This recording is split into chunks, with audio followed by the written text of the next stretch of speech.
अब हम लोग पढ़ेंगे क्लासिफिकेशन ऑफ फंक्शन। फंक्शन में कुछ टॉपिक है जो बेसिक है, उसको आपको याद रखना है। उसी की हेल्प से पूरा कैलकुलस, माने पूरा कैलकुलस तो नहीं कहेंगे, कैलकुलस का मैक्सिमम पार्ट डील होगा। तो हम लोग पढ़ने जा रहे हैं क्लासिफिकेशन ऑफ फंक्शन। फंक्शन में कुछ टॉपिक है जिसको आप याद कर लीजिएगा। Classification of function, constant function. सबसे पहले पढ़ेंगे हम लोग कांस्टेंट फंक्शन। कांस्टेंट फंक्शन उसको कहते हैं जिसका रेंज सिंगल रियल नंबर हो। कांस्टेंट फंक्शन उसको कहेंगे जिसका रेंज क्या हो,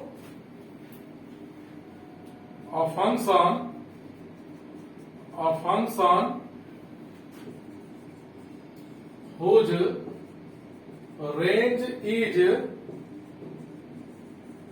single real number, any single real number या सिंगल रियल नंबर। जिस फंक्शन का रेंज यूनिक होगा, एक ही नंबर होगा, वो रियल होगा, उसको हम लोग क्या कहेंगे, constant function. A function whose range is single real number is known as constant function। Constant function का ग्राफ एक्स एक्सिस के पैरेलल होता है, याद रखिएगा नोट। या एग्जाम्पल कुछ देख लो। Example f(x) = 4। हम लोग कैलकुलस में पहला वीडियो में पढ़े हैं y = fx। तो fx का मतलब आप क्या समझिएगा, y। fx का मतलब y। fx = 4, fx = 5, fx = 6 ... etc। ये सब कैसा फंक्शन है, कांस्टेंट फंक्शन। नोट में एक बात याद रखेंगे, graph of constant function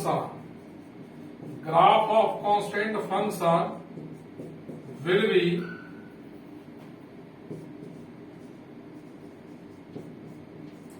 parallel to x axis।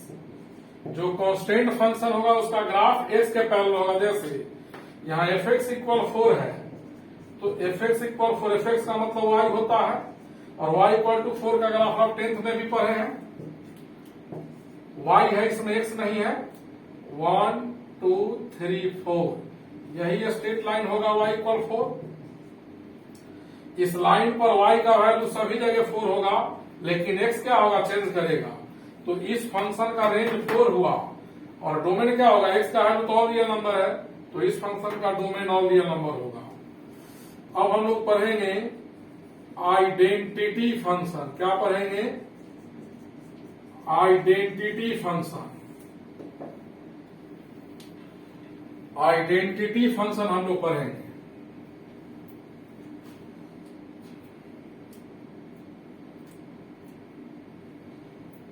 The function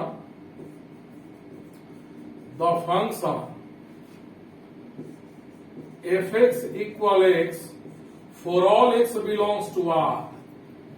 यानी वह फंक्शन जो fx x के इक्वल होगा, यानी fx x के इक्वल, इस फंक्शन को हम लोग कहते हैं the function f(x) = x is known as identity function. इसको हम लोग कहेंगे आइडेंटिटी फंक्शन। f(x) = x को, fx का मीनिंग क्या होता है, y। fx लिखे या y, दोनों का मीनिंग सेम समझेंगे। For all x belongs to r, x के सभी रियल वैल्यू के लिए y और x जब इक्वल होगा तो इसको आइडेंटिटी फंक्शन कहेंगे। इसका डोमेन किसी फंक्शन का क्या होता है, तो डोमेन किसी फंक्शन का होता है जो x का वैल्यू होता है, और x का वैल्यू ऑल रियल नंबर होता है। कोडोमेन, तो कोडोमेन ऑफ फंक्शन क्या होगा, कोडोमेन यहां मत लिखिए, रेंज लिखते हैं। रेंज ऑफ फंक्शन क्या होगा, रेंज ऑफ फंक्शन होगा जो y का वैल्यू होगा, तो यहाँ y किसके इक्वल है, x के इक्वल, और डोमेन है ऑल रियल नंबर। डोमेन का मतलब x का वैल्यू, तो जो x का वैल्यू वही y का वैल्यू, तो इस फंक्शन का रेंज भी क्या होगा, ऑल रियल नंबर। इसका graph of y equal to f है, y इक्वल टू x, तो y equal to x first quadrant का बाइसेक्टर होगा। x axis, y axis, origin, या graph y equal to x का है। ये एंगल इक्वल होगा, ये भी 45 डिग्री होगा और ये भी 45 डिग्री होगा। ये सब बेसिक है, अभी आपको रखना है, याद कर लीजिएगा।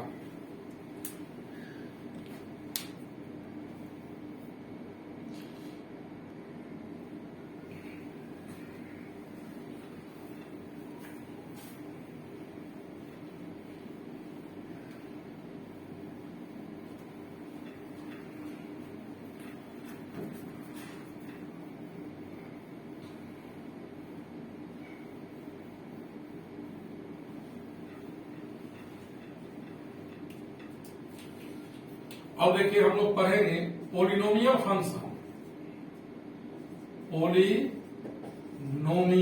फंक्शन अभी जो लिख रहे हैं, इसके पहले एक छोटा सा वीडियो फंक्शन का बनाया है, उसमें फंक्शन का कॉन्सेप्ट था, क्लासिफिकेशन ऑफ फंक्शन में जो लिखवाएंगे, अभी से लगातार 3 वीडियो उसको आप रट जाइएगा, तब फंक्शन का टॉपिक शुरू करेंगे, सवाल अभी नहीं बनाइएगा।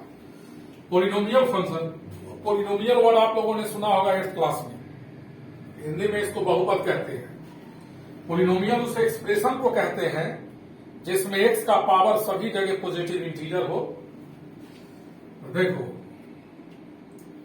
fx इक्वल a0 x का power n plus a1 x का power n minus 1 a2 x का power n minus 2 plus dot dot dot an is, fx equal जो लिखा हुआ है is known as polynomial function of nth degree.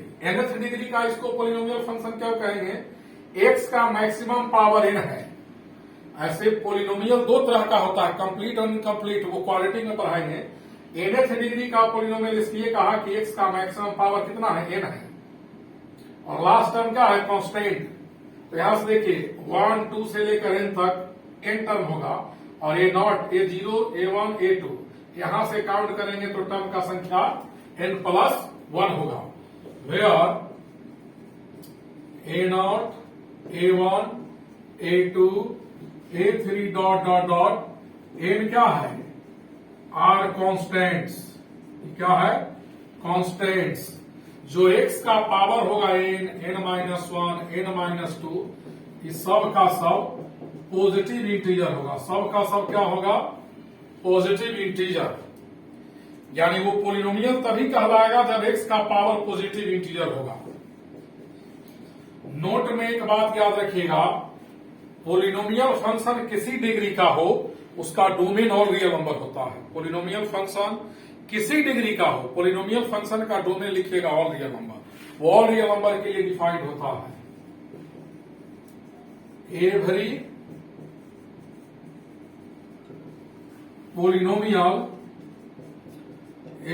Polynomial function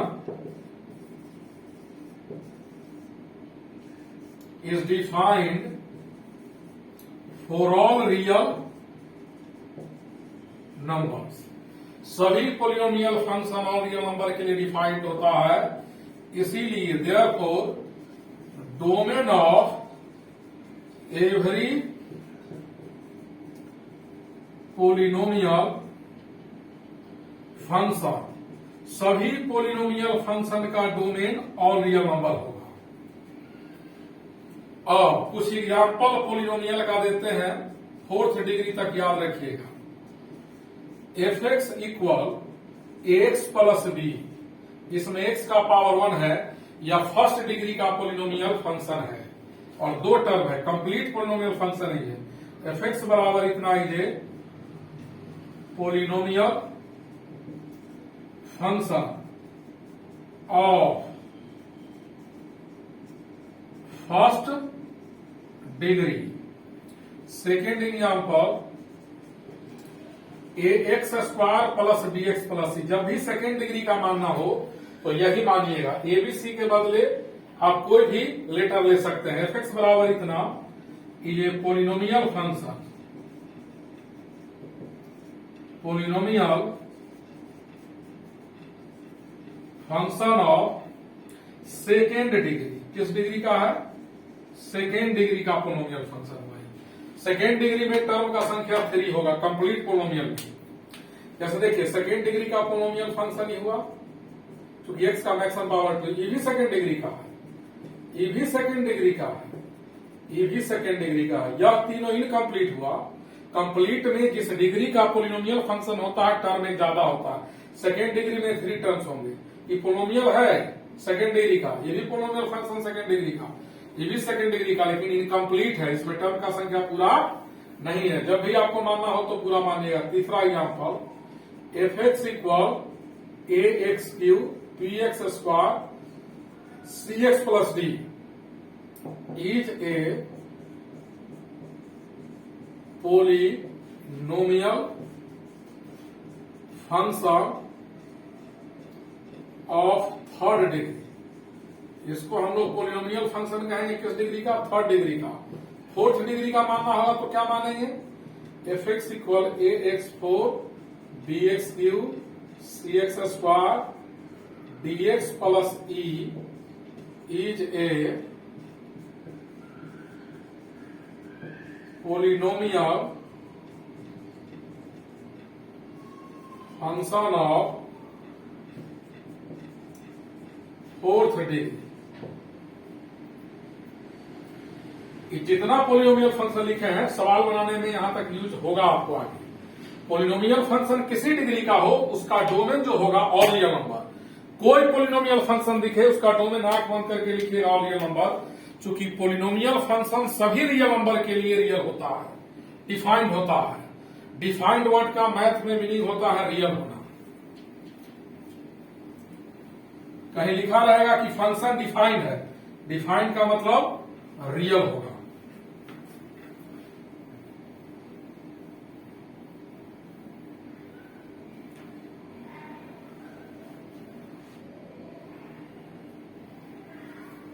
अब कैसे पहचानोगे polynomial है कि नहीं है? देखो fx equal x cube plus 7x square plus 2x plus 3, यह पोलिनोमियल फंक्शन है। ठीक है, यह पोलिनोमियल फंक्शन है सेकेंड, क्योंकि x का पावर सभी जगह पॉजिटिव इंटीजर है। एक्स क्यूब प्लस 1/x4 यह पोलिनोमियल फंक्शन नहीं है। डिनोमिनेटर में x का पावर 4 है, ऊपर जाएगा तो निगेटिव हो जाएगा। fx इक्वल x का power half plus 2x minus 1 यह पोलिनोमियल फंक्शन नहीं है, क्योंकि x का पावर क्या है? रेशनल नंबर है एक टर्म में। fx इक्वल x का पावर -3 प्लस x2 प्लस 1 यह भी पोलिनोमियल फंक्शन नहीं है, पावर नेगेटिव इंटीजर है। पोलिनोमियल फंक्शन में x का पावर हमेशा, वेरिएबल का पावर हमेशा पॉजिटिव इंटीजर होगा। जो क्रॉस कर दिया है वो नहीं है, जो ऊपर टिक मारा है वो है।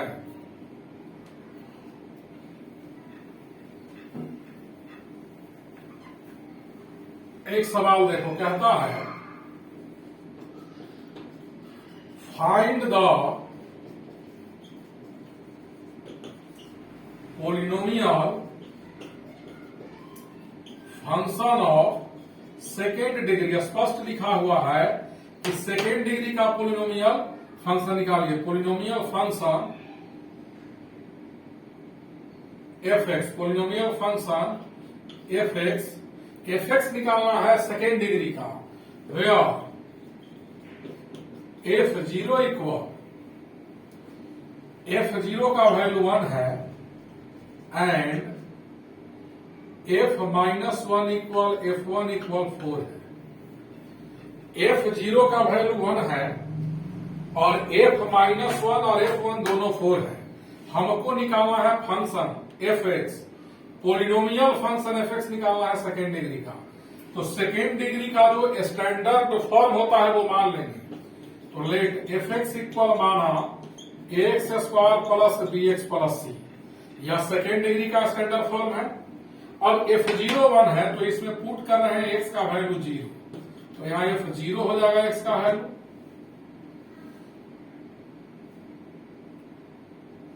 यहाँ 0 0 c बचा, और f0 की जगह 1 डालेंगे तो 1 इक्वल c निकल गया, c हमारा निकल गया कितना 1। अब a और b नहीं पता है तो देखिए f1 लाते हैं। f1 कैसे आएगा, जहां जहां x है वहां वहां 1 डालेंगे, और f1 का वैल्यू यहाँ 4 equal a plus b plus 1, तो a प्लस b इक्वल 3 होगा। अब पुट कर रहे हैं x इक्वल -1, अब क्या पुट कर रहे हैं हम लोग, x का वैल्यू -1 इसमें, तो f -1 a into -1 square b into -1 plus 1 a minus b plus 1, या 4 है तो a माइनस b का वैल्यू 3 आएगा, यहाँ a प्लस b 3 है। दोनों इक्वेशन को सॉल्व करेंगे, b से b कटा, 2a इक्वल 6, a का वैल्यू 3 आया, a का वैल्यू इसमें या उसमें 3 डालेंगे तो b निकल जाएगा, तो b का वैल्यू यहाँ से 0 आया, b का वैल्यू 0 आया, b का वैल्यू 0 आया। अब देखिएगा b का वैल्यू 0 आया, तो देयरफॉर fx इक्वल होगा ax square plus bx plus 1 था यहां से, और a का वैल्यू आपने 3 निकाला, b का वैल्यू 0 निकाला, तो फाइनल आंसर आया 3x स्क्वायर प्लस 1। यही हमारा सेकेंड डिग्री का पॉलिनोमियल आया जो कंप्लीट नहीं इनकम्प्लीट हुआ, b का वैल्यू 0 आया इसके कारण। लिखिए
लिख लिया होगा सब लोग। अब हम लोग पढ़ेंगे रेशनल फंक्शन। क्या पढ़ेंगे, रेशनल फंक्शन। दो फंक्शन के रेशियो को कहते हैं रेशनल फंक्शन, जहां डिनोमिनेटर 0 के इक्वल नहीं हो। रेशनल फंक्शन, पोलिनोमियल फंक्शन याद रखिएगा, वो बहुत इंपॉर्टेंट था। रेशनल फंक्शन, तो देखो the ratio of two functions, the ratio of two functions is known as rational function। दो फंक्शन के रेशियो को हम लोग क्या कहते हैं, rational function. Where denominator cannot be equal to 0, denominator 0 के इक्वल नहीं हो सकता है। Example, fx equal x square minus 2x by sine x plus 3। यह पोलिनोमियल फंक्शन हुआ। fx equal x cube plus 7x x square minus 2x plus 8, ये सब polynomial function हुआ, लेकिन डिनोमिनेटर क्या होना चाहिए, 0 के इक्वल नहीं होना चाहिए। इसको हम लोग रेशनल फंक्शन कहते हैं। देखिए अब पढ़ेंगे हम लोग, ये भी इंपॉर्टेंट है बहुत, एक्सपोनेंशियल फंक्शन। पोलिनोमियल के बाद ये भी इंपॉर्टेंट है एक्सपोनेंशियल फंक्शन। देखो द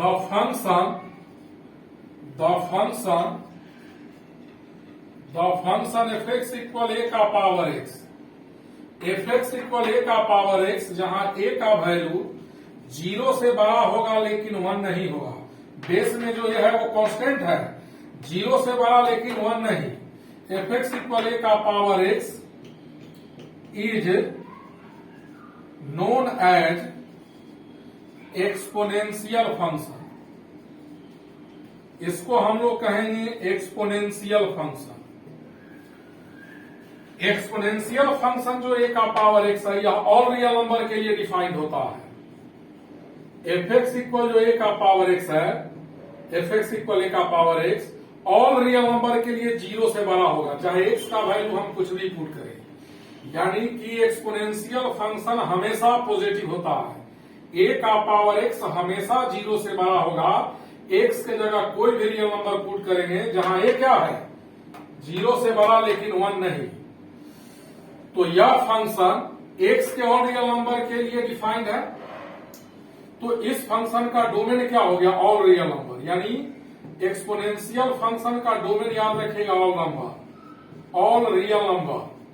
रेंज क्या होगा डोमेन ऑफ फंक्शन कर दीजिए, तो इस फंक्शन का डोमेन क्या होगा ऑल रियल नंबर।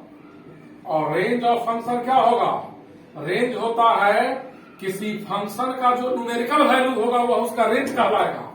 तो एफ एक्स का न्यूमेरिकल वैल्यू क्या है 0 से बड़ा, एफ एक्स का वैल्यू इतना है और यह ग्रेटर देन 0 है, तो इस फंक्शन का रेंज क्या होगा 0 से बड़ा सारा रियल नंबर। रेंज होगा 0 से लेकर इंफिनिटी तक। ये ओपन इंटरवल का सिंबल है, पहले पढ़ा चुके हैं। Graph of y equal to a का पावर एक्स। एफ एक्स को ही हम लोग y लिखते हैं, y और एफ एक्स का मीनिंग सेम हुआ, दोनों एक ही चीज है। तो इसका ग्राफ कैसा होगा ध्यान से देखिएगा। एक्सपोनेंशियल फंक्शन y इक्वल ए के पावर एक्स का ग्राफ ऐसा होता है। y एक्सिस को 0 1 पर काटता है और ये कर्व जैसे जैसे आगे जाएगा एक्स एक्सिस के करीब होते जाएगा और इनफाइनाइट पर टच करने का टेंडेंसी होगा। और फर्स्ट क्वाड्रेंट में एकदम ऊपर की तरफ। सुनिए y इक्वल टू ए के पावर एक्स का यह ग्राफ है कब, जब a के जगह 1 से बड़ा नंबर होगा, यानी a के जगह 2 डालो 3 डालो 4 डालो, ग्राफ का नेचर ऐसा ही होगा। आपको नेचर याद रखना है। अब आइए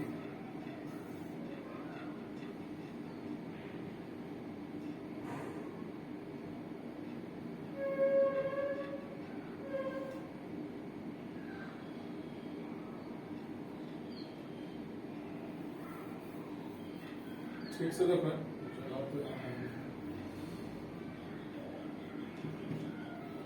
एक और ग्राफ होता है इसका ऐसा। यह भी y इक्वल ए के पावर x का ग्राफ है, लेकिन कब, जब a 1 और 0 के बीच में लाई करेगा और y एक्सिस को 0 1 पर काटेगा। इस एक्सपोनेंशियल फंक्शन का y इक्वल ए के पावर x का दो ग्राफ होता है, एक नेचर ऐसा और एक नेचर ऐसा। यह नेचर कब होगा, जब a के जगह नंबर 1 से छोटा होगा, और ऐसा नेचर होगा जब a 1 से बड़ा होगा।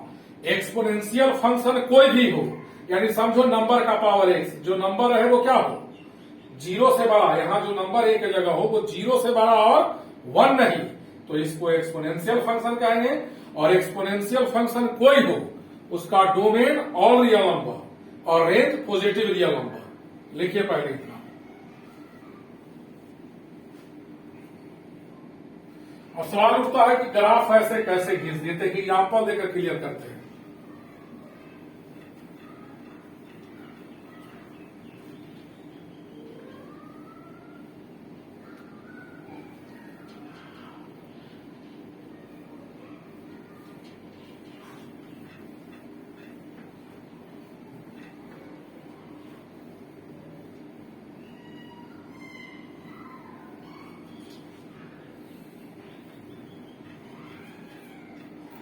एक एग्जाम्पल देखो, y इक्वल हमने लिया 2 का पावर x का ग्राफ बनाने के लिए आप 10th में ग्राफ टेबल बनाकर बनाते थे, उसी का हेल्प ले रहे हैं। यहाँ x रखा हुआ है, x के जगह जब 0 डालेंगे हम लोग यहाँ, तो 2 का पावर 0 1 होगा। x का वैल्यू जब हम लोग यहाँ 1 डालेंगे तो y 2 आएगा। x का वैल्यू 2 लेंगे तो y 4 आएगा,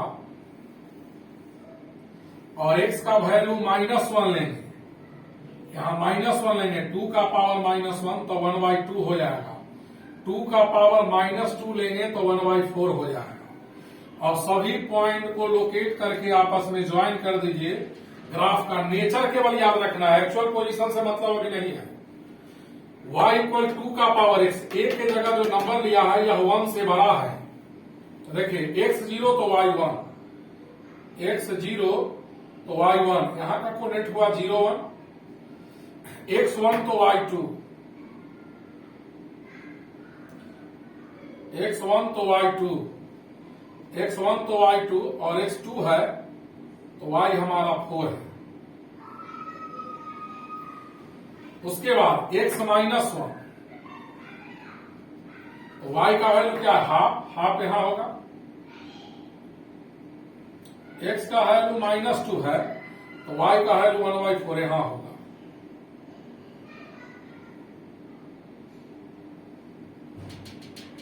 इस सबको मिला दो, यही कर्व का नेचर होगा।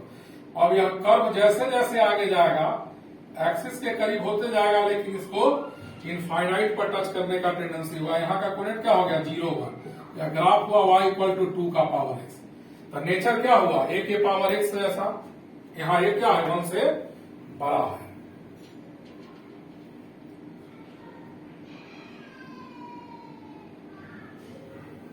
अब देखिए, इसको भी नोट कर लेना एग्जांपल के तौर पर।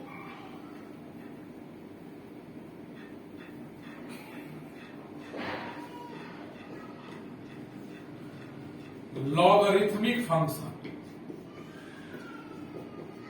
ये सब अभी बेसिक पढ़ा रहे हैं, इसको आपको याद करना है। लॉग हम डिटेल में पढ़ा दिए हैं ऑफलाइन के क्लास में, उसको याद रखिएगा।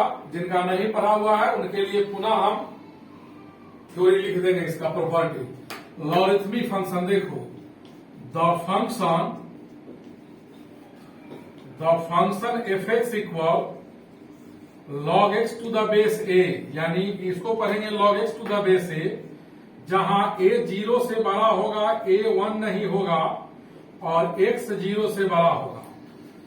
f(x) equal log x to the base a is known as logarithmic function. तो केवल ऐसा ही होगा नहीं, x की जगह कुछ भी होगा, लेकिन x की जगह जो भी होगा वो 0 से बड़ा, और बेस में log का a है, a 0 से बड़ा लेकिन 1 नहीं, यानी log का बेस कभी 1 नहीं। Is known as logarithmic function. यानी log x कब डिफाइंड होगा, log तभी डिफाइंड होगा, डिफाइंड वर्ड का मतलब रियल होना। log तब रियल होगा, log जिस पर डिपेंड करता है x पर, वो 0 से बड़ा होगा, और बेस 1 नहीं, बेस 0 से बड़ा होगा। अब इसका प्रॉपर्टीज लिख देते हैं। प्रॉपर्टीज देखिए, पहला प्रॉपर्टी है log का पावर और बेस इक्वल हो तो 1 होगा। देखो, पावर बेस में दोनों स्मॉल लेटर है, लेकिन जो पावर में होता है उसका साइज बड़ा होता है, बेस वाले का छोटा। पावर बेस इक्वल तो log का वैल्यू 1 होगा। नेक्स्ट प्रॉपर्टी, log 1 का वैल्यू 0 होता है, log 1 का वैल्यू 0 होता है, log 1 का value 0। log m into n है a बेस पर, तो इसको लिखेंगे हम लोग log m plus log a, base वही a हो जाएगा। log m बाई n है और बेस a है, तो इसको लिखते हैं log m minus log n, base a ही रहेगा। log का बेस a है, और यहां मान लो x1 into x2 into x3 dot dot dot xn है, तब इक्वल होगा, सब में log लगेगा। जब इंटू में रहेगा तो एडिशन में log x1 plus log x2 plus log x3 plus dot dot dot log xn, और बेस सब जगह वही होगा जो LHS में log का बेस है, log a। m का पावर n है, यानी पावर का पावर, तो इस n से बाहर मल्टीप्लाई कर दीजिएगा। नेक्स्ट प्रॉपर्टी, यहां बेस का पावर n है, तो इसको हम लोग लिखेंगे log m to the base a divided by n। a का पावर log है, log का बेस a है, यहां m है, तो बराबर m होगा। यह दोनों इक्वल है, ये पावर में है, a का ही टोटल पावर है। अब देखोगे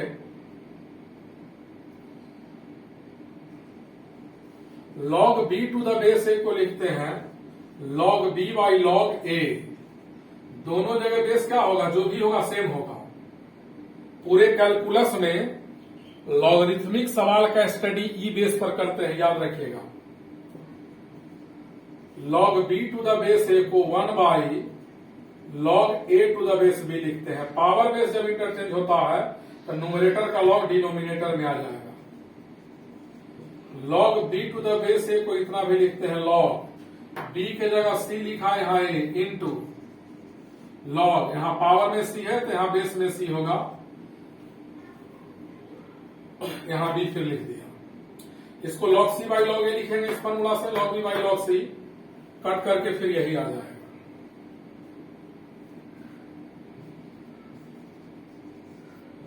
log 0 का वैल्यू क्या होता है, तो log 0 का वैल्यू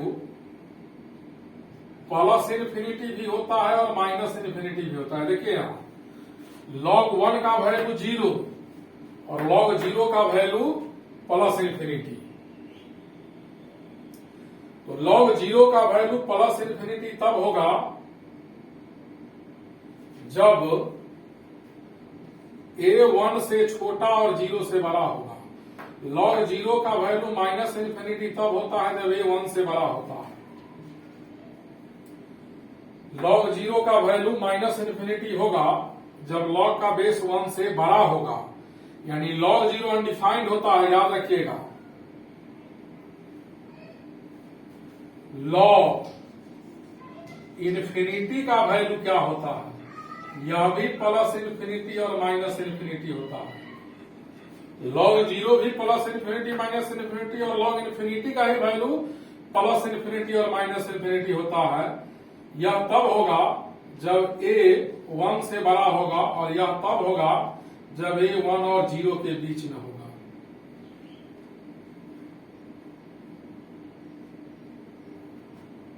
पहले इतना लिखो सब लोग।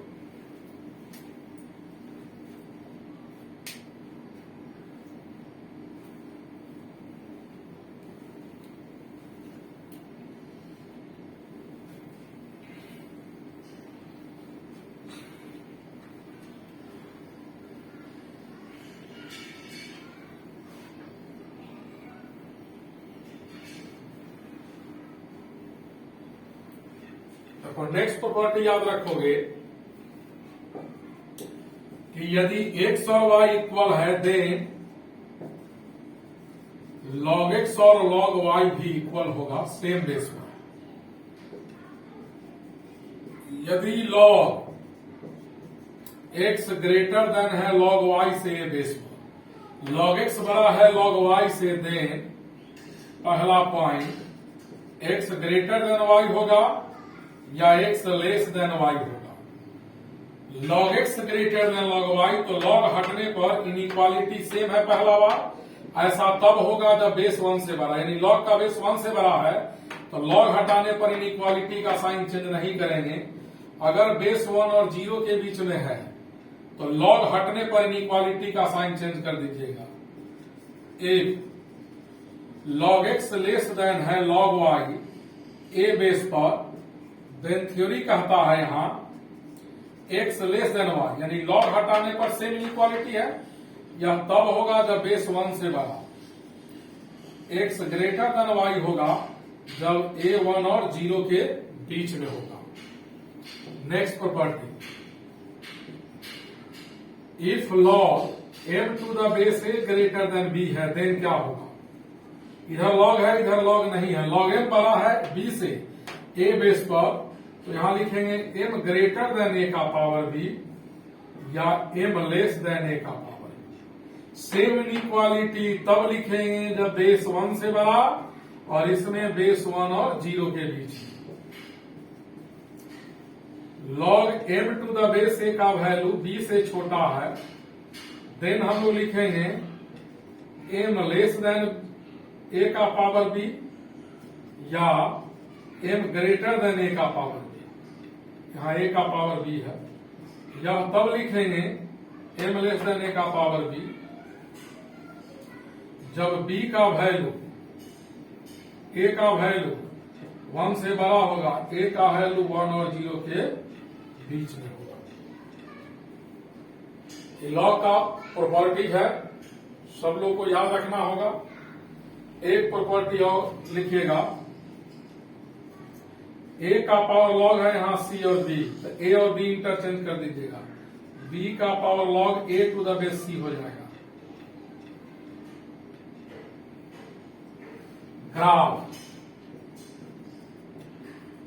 Graph of y equal log x to the base a। तो log x का दो ग्राफ होता है, वो डिसाइड a करता है। यह log x का ग्राफ है। log x का ग्राफ और a के पावर x का ग्राफ जो एक्सपोनेंशियल फंक्शन था, दोनों एक दूसरे का इमेज होता है line mirror y equal x के रेस्पेक्ट में। या जैसे जैसे नीचे की तरफ करवाएगा y एक्सिस के करीब होते जाएगा। log x का ग्राफ a बेस पर ऐसा तब होगा जब a 1 से बड़ा होगा और यहाँ का कोऑर्डिनेट 1 0 होगा, यानी x 0 तो y का वैल्यू 1। यह भी log x का ग्राफ होता है, y equal to log x to the base a का ग्राफ। log x का ग्राफ a बेस पर ऐसा होगा जब a 1 और 0 के बीच में होगा, या इनफाइनाइट तक नीचे जाएगा, ये भी ऊपर इनफाइनाइट तक, नीचे इनफाइनाइट तक, ऊपर इनफाइनाइट तक। उतारो पहले दिया।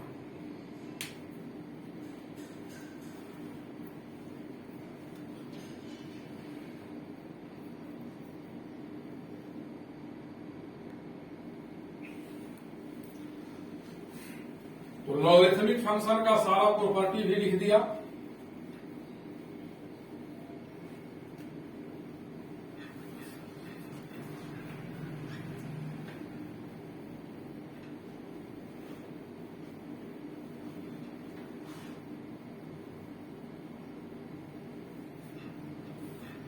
अब थोड़ा मॉडुलस फंक्शन देखिए,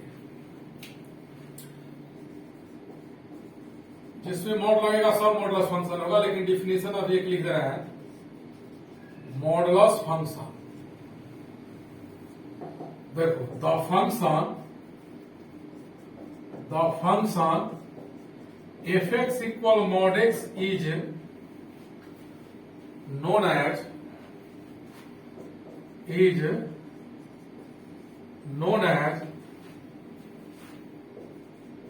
मॉडुलस फंक्शन। इसको हम लोग मॉडुलस फंक्शन कहते हैं।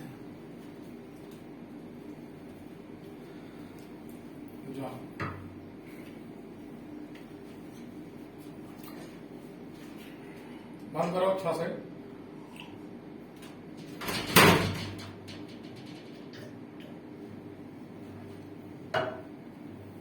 देखो, modulus function it is defined as the, या डिफाइंड कैसे होता है, डिफाइंड एज द, ध्यान से देखिएगा, mod x equal f x equal mod x. Mod x equal, mod हटाकर ब्रैकेट लगाना। पूरे कैलकुलस में जब भी मॉड आएगा, लॉग आएगा और आगे ग्रेडेशन जब पढ़ाएंगे वो सवाल टफ लगेगा। तो इनइक्वालिटी 11th में हमने पढ़ा दिया है, उसमें मॉड डिटेल पढ़ा दिया था। मॉड एक्स से मॉड हटाकर ब्रैकेट देंगे बाहर, प्लस या माइनस। मॉड हटाकर प्लस का साइन तब देंगे जब एक्स 0 से बड़ा या बराबर होगा, और माइनस का साइन तब लेंगे जब एक्स 0 से छोटा होगा। मॉड कभी निगेटिव नहीं होता है, यह हमेशा 0 से बड़ा या बराबर होता है ऑल रियल नंबर के लिए। तो इस फंक्शन का डोमेन क्या होगा, जो एक्स का वैल्यू होगा। तो यहाँ एक्स का वैल्यू क्या है, ऑल रियल नंबर। तो इस फंक्शन का डोमेन ऑल रियल नंबर होगा। रेंज होगा इस फंक्शन का जो फंक्शन का न्यूमेरिकल वैल्यू है, तो मॉड एक्स का है जो 0 से बड़ा या बराबर, तो इस फंक्शन का 0 से लेकर इन्फिनिटी तक रेंज होगा। ठीक है, इसका graph of F x equal इतना, एफ एक्स कहो या उसी को वाई लिखो, दोनों का मीनिंग एक होता है। तो y equal to mod x का ग्राफ, तो y equal to mod x का graph y equal to plus x और माइनस एक्स होता है। यह तब होगा जब x 0 से बड़ा या बराबर और ये x लेस देन 0। तो देखिएगा यह y इक्वल टू एक्स का ग्राफ है। y इक्वल टू एक्स कब लेना है, जब x पॉजिटिव होगा, x पॉजिटिव फर्स्ट क्वाड्रेंट में होगा, इसीलिए इसको नीचे नहीं लाएंगे। और यह y equal to minus x का ग्राफ है जब x लेस देन 0 और यहाँ x ग्रेटर देन 0, और ये दोनों मिलकर के मॉड एक्स का ग्राफ कहलाएगा।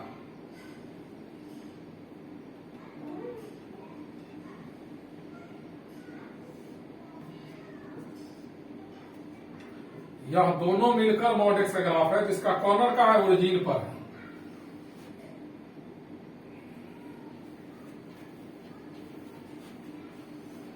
अब आइए आगे हम लोग पढ़ेंगे, कुछ मॉड का प्रॉपर्टी लिख देते हैं। यदि मॉड एफ एक्स इक्वल के है और के पॉजिटिव रहे, देन इनइक्वालिटी में पढ़ा दिए थे F x equal plus minus के लेंगे। इफ मॉड एफ एक्स का वैल्यू लेस देन के है, देन एफ एक्स का वैल्यू लेस देन के और ग्रेटर देन माइनस के होगा, जहां के का वैल्यू 0 से बड़ा होना चाहिए, यानी यहां के पॉजिटिव होना चाहिए तब ऐसा। यदि मॉड एफ एक्स का वैल्यू के से ग्रेटर देन है और के पॉजिटिव है, के क्या है, पॉजिटिव है, देन क्या करेंगे, मॉड एफ एक्स के से बड़ा और के पॉजिटिव, तो एफ एक्स का वैल्यू ग्रेटर देन के लिखेंगे और एफ एक्स का वैल्यू लेस देन माइनस के लिखेंगे। ऐसा रहे तो ऐसा लिख देना, x1 प्लस x2 का mod less than equal to होता है mod x1 plus mod x2, x1 minus x2 का mod less than equal to होता है mod x1 plus mod x2, x1 minus x2 का मॉड ग्रेटर देन और equal होता है mod x1 minus mod x2 के मॉड से। तो यहां से एक थ्योरी निकला कि x1 माइनस x2 का मॉड E1 है, लेस देन इक्वल होगा mod x1 plus mod x2 से और ग्रेटर देन इक्वल होगा mod x1 minus mod x2 के मॉड से।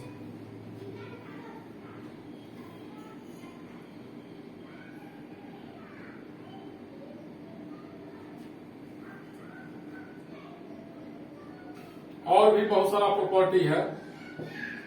x1 बाई x2 का मॉड इक्वल होता है mod x1 by mod x2 की।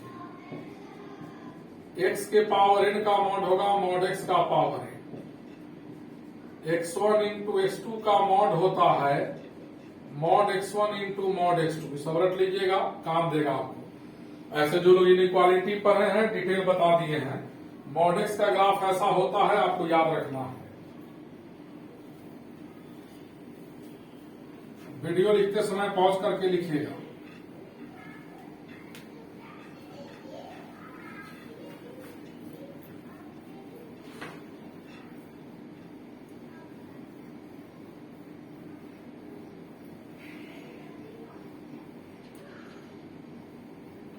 देखो बोर्ड का एग्जाम देना है, फ्रेशर बच्चों के लिए इतना डिटेल लिख रहे हैं बेसिक बात, लेकिन जो पास आउट है उसके लिए इतना याद रखना डिटेल लिखना जरूरी नहीं है, काम का बात।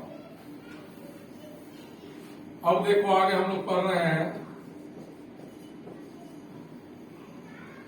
साइनम फंक्शन। होता क्या है देखो, the function f x equal s g n short में लिखा रहेगा, अब ब्रैकेट में the function f x equal इतना जो लिखा हुआ है is known as sine of function, signum भी कर सकते हो, sine of function. It is defined as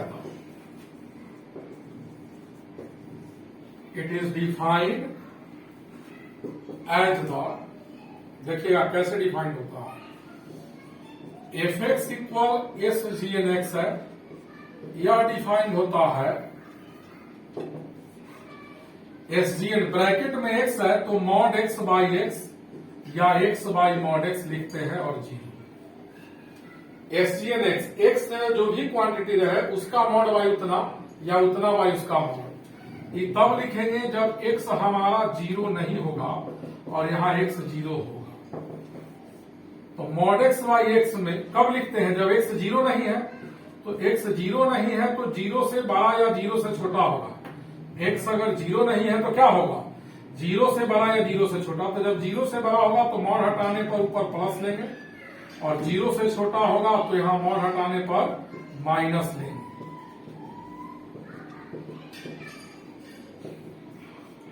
1 minus 1 0। तो देखिए इस फंक्शन का डोमेन और रेंज कैसे लिखें। इस फंक्शन का डोमेन और रेंज, तो डोमेन होता है एक्स का वैल्यू। डोमेन क्या होता है, एक्स का वैल्यू। तो डोमेन क्या हो गया, domain of function belongs to जो एक्स का वैल्यू। तो एक्स का वैल्यू क्या है, जीरो से बड़ा, जीरो से छोटा और जीरो भी, यानी ऑल रियल नंबर। रेंज क्या होगा इस फंक्शन का, रेंज होगा जो फंक्शन का न्यूमेरिकल वैल्यू निकला। रेंज केवल 3 real number, only 3 real numbers, 1 minus 1 0। Range इस फंक्शन का -1 0 1। अब इसका ग्राफ ड्रॉ करते हैं। ये जो वैल्यू निकला है तीनों किसका है, एफ एक्स का। एफ एक्स का मतलब वाई भी आप कह सकते हैं, एफ एक्स का मतलब वाई होता है। तो graph of y equal to 1 minus 1 0, x greater than 0, less than 0, equal 0, comma का साइन है। देखो y बराबर 1 कब लेना है, y इक्वल 1, जिधर x 0 से बड़ा होगा।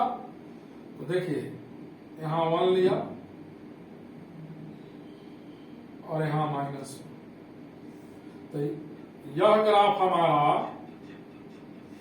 y इक्वल 1 का है और यहां टच नहीं करेगा, होल हो जाएगा। क्यों होल हो जाएगा, यहां इनइक्वालिटी में इक्वल का साइन नहीं है, यानी एक्स जीरो नहीं है, जस्ट इसके पहले रहेगा। यह y इक्वल 1 का ग्राफ है जब x ग्रेटर देन 0।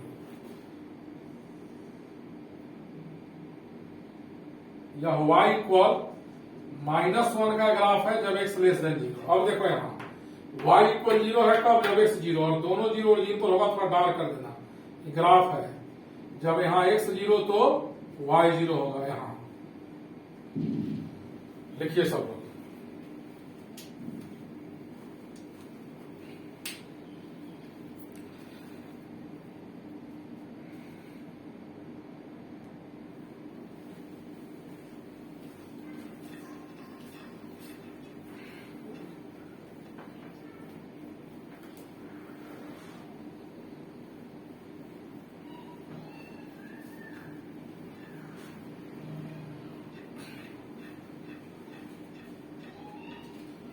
अब देखो हम लोग पढ़ेंगे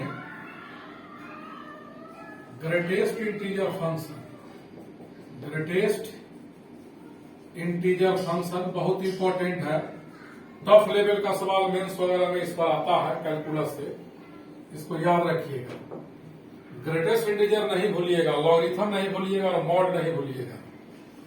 देखो इफ y इक्वल टू, ऐसे कैपिटल एक्स के कैपिटल ब्रैकेट के अंदर एक्स लिखा हुआ, कैपिटल ब्रैकेट अपने मन से ऐसे और ऐसे मत कर दीजिएगा, मीनिंग बदल जाएगा। कैपिटल ब्रैकेट के अंदर एक्स है, y इक्वल टू इतना, देन यह जो होता है यह इंडिकेट करता है, indicates integral part of x which is always less than or equal to x, यानी जो पुट करेंगे उसमें उससे हमेशा छोटा या बराबर होगा, यानी x का जो इंटीग्रल पार्ट होगा less than equal to x होगा x के और रियल वैल्यू के लिए। ये रिलेशन याद रखिएगा। पहला बात, इसका वैल्यू जो पुट करेंगे उससे छोटा या बराबर। दूसरा बात, इंटीग्रल पार्ट ऑफ x हमेशा इंटीजर होगा, चाहे x के जगह हम कोई रियल नंबर यहां डाले, इसका रिजल्ट ऑलवेज इंटीजर होगा। मान लो दो इंटीजर लिया कंसेक्यूटिव k और यहां होल दे दिया, कंसेक्यूटिव इंटीजर k है और k प्लस 1। मान लो 9 है तो 10, 11 है तो 12, 20 है तो 21, 5 है तो यह कितना होगा 6, और इसके बीच x का वैल्यू कुछ भी होगा यहां से यहां तक, ठीक है। तो रिजल्ट हमेशा पीछे की तरफ, यानी यहां इंटीग्रल पार्ट ऑफ x का वैल्यू इसमें डालेंगे, इन दोनों के बीच का या k तक, यहां होल नहीं है यहां होल है, यानी x के जगह k प्लस 1 नहीं डालेंगे, तो रिजल्ट हमेशा क्या होगा k, यानी x का वैल्यू क्या लिए हैं k प्लस 1 से छोटा और k से बड़ा या बराबर, तो इसका इंटीग्रल पार्ट k होगा। नोट में एक बात आप याद रखिएगा, y equal to integral part of x को हम लोग कहते हैं it is also known as floor of x। It is also known as floor of x, यानी पीछे की तरफ वैल्यू जाता है। अब इस पर कुछ एग्जाम्पल देते हैं, जरा ठीक से समझिएगा सब लोग। एग्जाम्पल, x के जगह हमने 2 पुट किया तो 2 का इंटीग्रल पार्ट 2 होगा। 2.7 है तो इंटीग्रल पार्ट 2 ही होगा, ठीक है। 2.99 है, डेसिमल है, तो इसका भी इंटीग्रल पार्ट 2 होगा। 2.001 है, इसका इंटीग्रल पार्ट 2 होगा, यानी जो अंदर पुट करेंगे उससे छोटा पहला इंटीग्रल जो नंबर लाइन पर होगा। 3.7 का इंटीग्रल पार्ट 3 होगा, 3.999 का इंटीग्रल पार्ट भी 3 होगा, और 3 का इंटीग्रल पार्ट 3 होगा। अब जैसे 0.5 है तो 0.5 से छोटा पहला इंटीजर क्या होता है 0। 0.2 है तो इसका भी इंटीग्रल पार्ट 0। 0.001 है तो इसका इंटीग्रल पार्ट भी क्या होगा 0। -1.2 का इंटीग्रल पार्ट, तो -1.2 यहां होगा लगभग, तो -1.2 या -1.2 भी कह सकते हो, -1.2, तो इससे छोटा पहला इंटीजर कौन हुआ -2 होगा इसका इंटीग्रल पार्ट। -1.7 है तो इसका इंटीग्रल पार्ट -2। -2.9 है इसका इंटीग्रल पार्ट -3 होगा। अब +2.9 है तब क्या होगा 2 होगा। -0.5 है तो इसका इंटीग्रल पार्ट -1। -1/4 है तो -1/4 से छोटा पहला इंटीजर -1 होगा। -8.6 का इंटीग्रल पार्ट क्या होगा -9। अब +8.6 का क्या होगा 8। तो इतना एग्जाम्पल दे दिए, आपके माइंड में सेट कर गया होगा कि यहाँ x के जगह कुछ भी डालेंगे तो रिजल्ट इंटीजर आएगा, और कैसा इंटीजर आएगा इसको देख लो, इसको देख लो और इसको याद रखोगे। पहले इतना लिखो,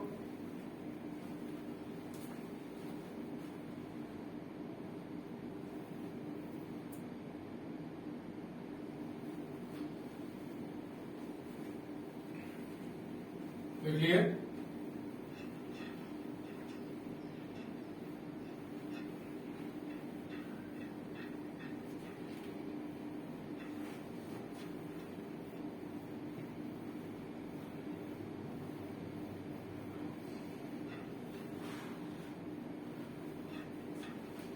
अब इसका ग्राफ या पहले प्रॉपर्टी पढ़ा देते हैं। Properties of y equal integral part of x। तो पहला प्रॉपर्टी याद रखिएगा कि इंटीग्रल पार्ट ऑफ x का वैल्यू जो भी होगा x से छोटा और x माइनस 1 से बड़ा, चाहे x के जगह हम कोई रियल नंबर ही डालें, कैपिटल ब्रैकेट का साइन है, इंटीग्रल पार्ट ऑफ x का वैल्यू ऑलवेज इंटीजर होगा, x के जगह कोई भी रियल नंबर डालें। तीसरा, इंटीग्रल पार्ट ऑफ x का वैल्यू x तब होगा, जो अंदर है वही बाहर होगा जब x के जगह इंटीजर डालेंगे। Fourth number, integral part of x plus i है, यानी x में 5 ऐड करो 7, तो इंटीग्रल पार्ट ऑफ x होगा, इंटीजर अलग हो जाएगा। 5 नंबर, माइनस x का इंटीग्रल पार्ट माइनस x होगा अगर x इंटीजर है, माइनस x का integral part minus integral part of x minus 1 होगा।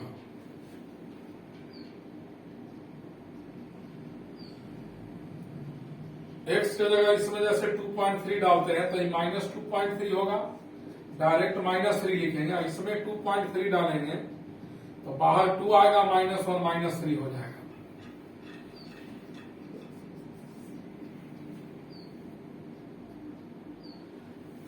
दो रियल नंबर के सम का इंटीग्रल पार्ट बड़ा या बराबर होता है दोनों के अलग अलग इंटीग्रल पार्ट के सम से। 8th नंबर देखिएगा,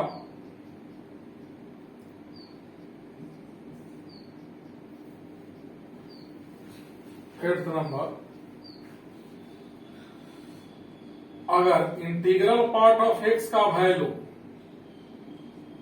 greater than equal to i है, देन x का value greater than equal i होगा, और x के जगह कोई भी इंटीजर डालेंगे जो इसके इक्वल होगा या इससे बड़ा, तब इसको सेटिस्फाइड करेगा। Integral part of x greater than i होगा, यहां इक्वल नहीं है तो x के जगह आपको i प्लस 1 से बड़ा या बराबर डालना होगा, तब इसको सेटिस्फाइड करेगा। 10 number, integral part of x less than equal i है, i का मतलब इंटीजर, देन x का इंटीग्रल पार्ट, x का वैल्यू क्या डालेंगे तो इसको सेटिस्फाइड करेगा, तो i प्लस 1 से छोटा कुछ भी। 11, integral part of x plus integral part of x plus 1 by n plus integral part of x plus 2 by n plus dot dot dot plus integral part of x plus n minus 1 by n equal होता है integral part of nx।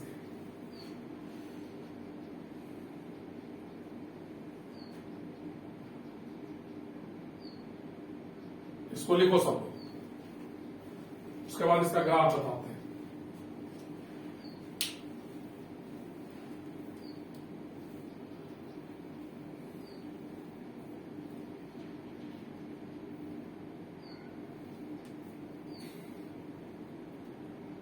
लिख लिए? आओ भाई,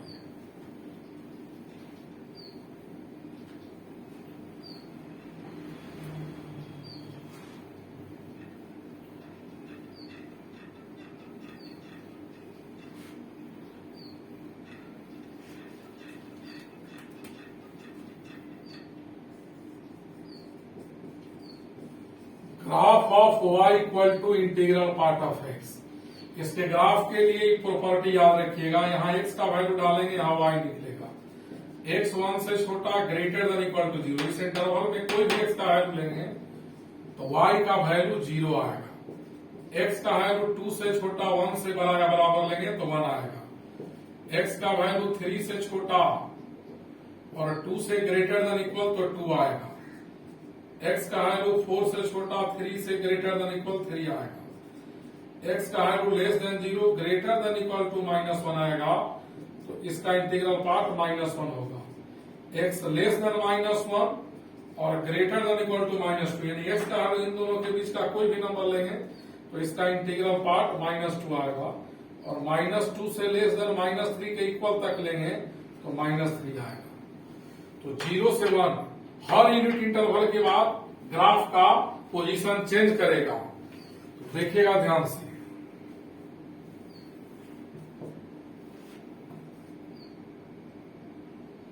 यहां 1 2 3 4 equal interval पर origin -1 -2 -3।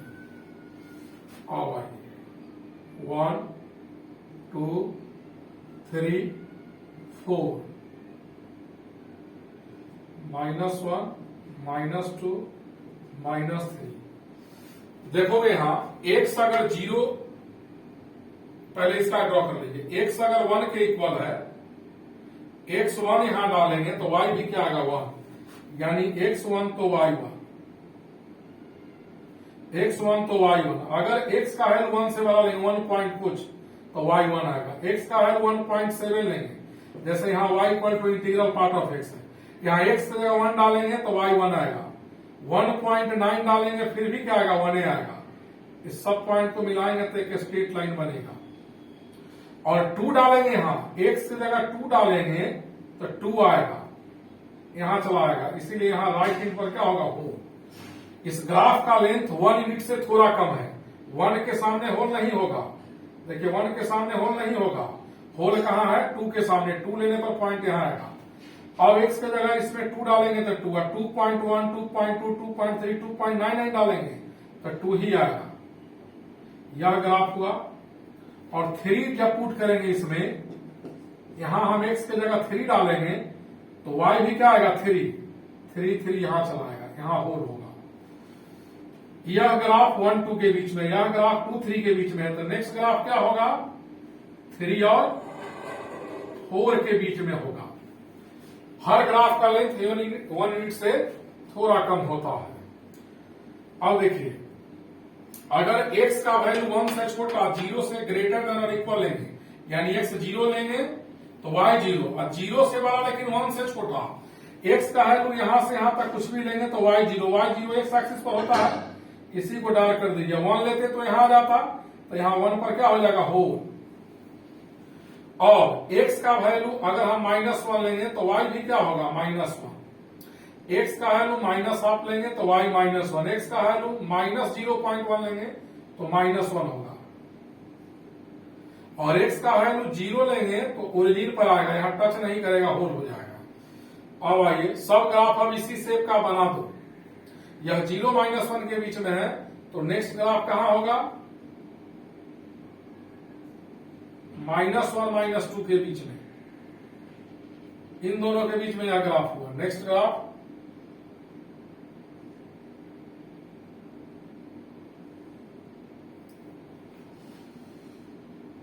एक line होता है y equal to f x, origin से ड्रॉ कीजिएगा, इसका ग्राफ बनाओगे जो ओरिजिन से पास करेगा, इसके ग्राफ को इन सभी ग्राफ का लेफ्ट इन टच करेगा।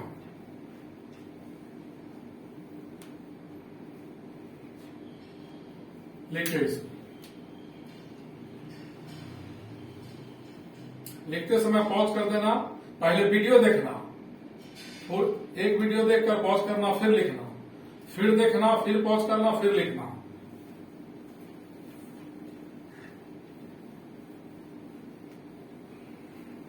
ग्रेटेस्ट इंटीजर बहुत इंपॉर्टेंट टॉपिक होता है, इसको नहीं भूलिएगा।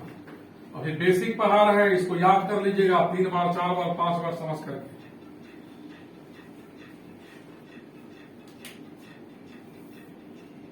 अब हम लोग पढ़ रहे हैं least integer function. Least integer function ये होता क्या है देखिए। Least integer function, if y equal to a small bracket के अंदर x लिखा हुआ है, यह x के इंटीग्रल पार्ट को डिनोट करता है, इंडिकेट करता है, लेकिन जो पुट करेंगे उससे बड़ा या बराबर पहला integer. If y equal to small bracket के अंदर x है, देन इतना इंडिकेट्स, जो लिखा हुआ है indicates integral part of x which is always which is always greater than, और इसका उतना यूज नहीं है, केवल जितना पढ़ाएंगे उतना याद रखोगे। ग्रेटेस्ट इंटीजर का बहुत यूज है, ग्रेटर देन और इक्वल टू एक्स, यानी इंटीग्रल पार्ट ऑफ एक्स जो होगा इसका वो एक्स से ग्रेटर देन और इक्वल होगा एक्स के ऑल रियल नंबर के लिए। पहला पॉइंट, इसका वैल्यू हमेशा इंटीजर आएगा जब एक्स के जगह कोई रियल नंबर डालेंगे। इसका प्रॉपर्टीज देखिएगा, इंटीग्रल पार्ट ऑफ एक्स का वैल्यू इंटीजर आएगा अगर एक्स इंटीजर है। एक्स प्लस आई है तो एक्स का इंटीग्रल पार्ट प्लस आई होगा। मान लो एक्स का वैल्यू हमने k प्लस 1 से छोटा और इक्वल लिया और k से बड़ा। x दो कंसेक्यूटिव इंटीजर के बीच में k इंटीजर है, माने x का वैल्यू k से बड़ा और k प्लस 1 से छोटा, then integral part of x जो होगा वो k प्लस 1 के इक्वल होगा, यानी जो पुट करेंगे उससे बड़ा या बराबर। एग्जाम्पल देखो, इससे क्लियर हो जाएगा। 2.7 का इंटीग्रल पार्ट, तो 2.7 से बड़ा पहला इंटीजर क्या होगा 2, 2.6 से बड़ा इंटीजर 3 होगा, 2.9 से बड़ा इंटीजर 3 होगा, 3 है तो 3 होगा। और जैसे 3.01 3 से थोड़ा भी ज्यादा हुआ तो इसका इंटीग्रल पार्ट क्या होगा 4, 3.11 है तो इसका इंटीग्रल पार्ट 4, 5.2 है तो इसका इंटीग्रल पार्ट क्या हो जाएगा 6, 1.2 का इंटीग्रल पार्ट 2 होगा, 1.3 का इंटीग्रल पार्ट 2 होगा, यानी जो वैल्यू डालेंगे उससे बड़ा पहला इंटीजर। अब देखो -2.6 है तो इससे बड़ा पहला इंटीजर -2 होगा, -2.8 है तो -2, -3.9 है तो -3, -1.8 है तो -2 होगा। हाफ से बड़ा इंटीजर क्या होगा 1, और माइनस हाफ से बड़ा इंटीजर 0। याद रखिएगा इतना। इसको पहले लिखो सब लोग।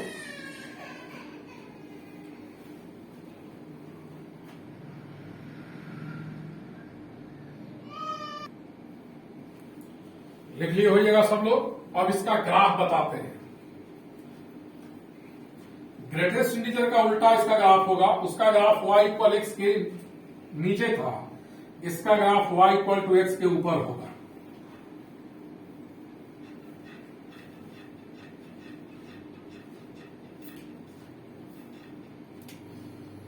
अब देखोगे graph of y equal to integral part of x. यहां प्रॉपर्टी लिख रहे हैं, इसको याद रखिएगा। x का वैल्यू पुट करेंगे, y का वैल्यू निकलेगा। अगर x का वैल्यू 1 से लेस देन और इक्वल 0 से ग्रेटर देन तो 1 आएगा। x का वैल्यू अगर 2 से लेस देन और इक्वल 1 से ग्रेटर देन तो 2 आएगा। x लेस देन 3 और इक्वल टू 3 ग्रेटर देन 2 तो 3 आएगा। x का value less than equal to 0 greater than -1 तो यह आपका आएगा 0। x का वैल्यू -1 से छोटा और इक्वल और -2 से बड़ा तो -1 आएगा, -2 से छोटा -3 से बड़ा तो -2 आएगा। जो पुट करते हैं उससे बड़ा इंटीजर आता है।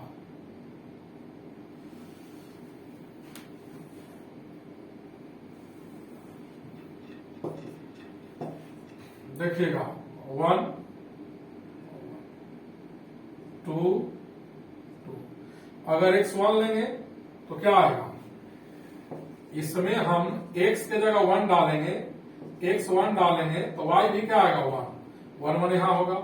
अगर x का वैल्यू हम 0.9 लेंगे यानी 1 से छोटा, यहां 0.9 डालेंगे फिर भी y क्या आएगा 1 आएगा। 0.2 डालेंगे यहां फिर भी 1 आएगा। यही स्ट्रेट लाइन होगा, यही ग्राफ हुआ। और यहाँ x 0 डालेंगे तो y भी 0, एक्स 0 लेंगे तो वाई 0, दोनों 0 कहाँ होगा? ओरिजिन पर, तो यहां होल हो जाएगा, इसको टच नहीं करेगा। यह ग्राफ है इसका 0 और 1 के बीच में। अब आइए y इक्वल टू इतना, अगर x का वैल्यू हम इसमें 2 डालेंगे तो y भी 2 आएगा, 1.9 डालेंगे तो 2 आएगा, 1.1 डालेंगे 2 आएगा, 1 डालेंगे तो यहाँ, तो ठीक इसके सामने होल होगा और यह स्ट्रेट लाइन पैरेलल होगा किसके? एक्स एक्सिस के। यह ग्राफ 0-1 के बीच में, यह ग्राफ 1-2 के बीच में है, और नेक्स्ट ग्राफ जो होगा आपका 2-3 के बीच में होगा। हाँ, -1 दिया, सब ग्राफ अब उसी के शेप का बना दो।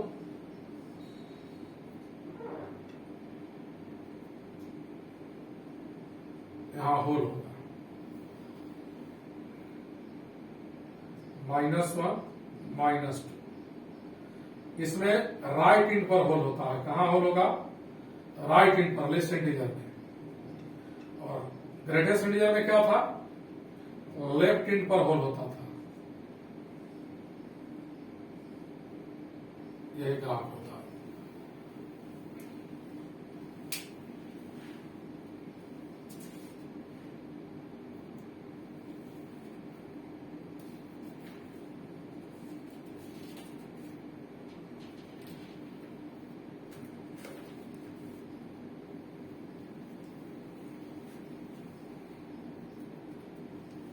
देख लिए।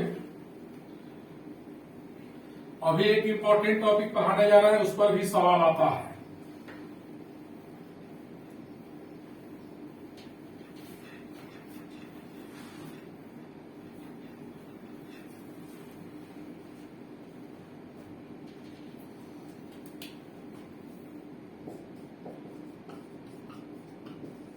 फ्रैक्शनल पार्ट ऑफ, या फ्रैक्शनल पार्ट फंक्शन भी कहिए इसको। फ्रैक्शनल पार्ट फंक्शन क्या होता है? देखो, if y equal to, middle bracket, curly bracket का नाम सुने होइएगा, जो मध्य ब्रैकेट होता है। इफ y इक्वल टू इतना लिखा हुआ है तो यह x के फ्रैक्शनल पार्ट को इंडिकेट करता है। देन इतना इंडिकेट्स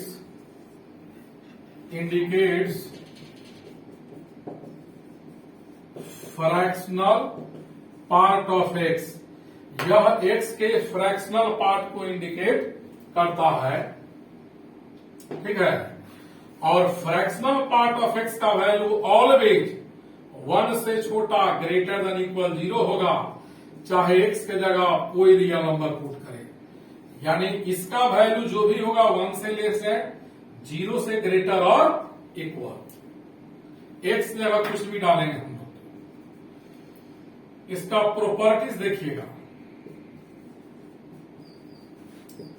प्रॉपर्टीज, पहला प्रॉपर्टी, x में x इक्वल होता है x का इंटीग्रल पार्ट, या ग्रेटेस्ट इंटीजर का सिंबल है, प्लस फ्रैक्शनल पार्ट, या ग्रेटेस्ट इंटीजर का सिंबल है। दूसरा, फ्रैक्शनल पार्ट ऑफ x का वैल्यू x होगा अगर x 1 और 0 तक है तो। तीसरा, third number, fractional part of x का वैल्यू 0 होगा अगर x इंटीजर है। यानी कोई भी यहां इंटीजर डालेंगे तो रिजल्ट हमेशा 0 आएगा। एग्जाम्पल देख लो, 2 का फ्रैक्शनल पार्ट 0, 3 का फ्रैक्शनल पार्ट 0, 2.9 का फ्रैक्शन पार्ट 0.9 होगा, 2.7 है, डेसिमल है तो 0.7, 1.8 है तो इसका फ्रैक्शनल पार्ट 0.8, -3 का फ्रैक्शनल पार्ट 0, इंटीजर का फ्रैक्शनल पार्ट 0, -6 का इंटीग्रल पार्ट 0, -7 का इंटीग्रल पार्ट 0, -2.8 है तो इसका इंटीग्रल पार्ट फ्रैक्शनल पार्ट 0.2 होगा, -2.7 है तो इसका फ्रैक्शनल पार्ट 0.3। जब निगेटिव में रहे तो फ्रैक्शन में क्या जोड़े कि 1 हो जाए, तो 0.3 में 0.7 में 0.3 ऐड करेंगे तो क्या होगा 1। जैसे -3.8 है तो 0.8 में क्या ऐड करने से 1 होगा 0.2।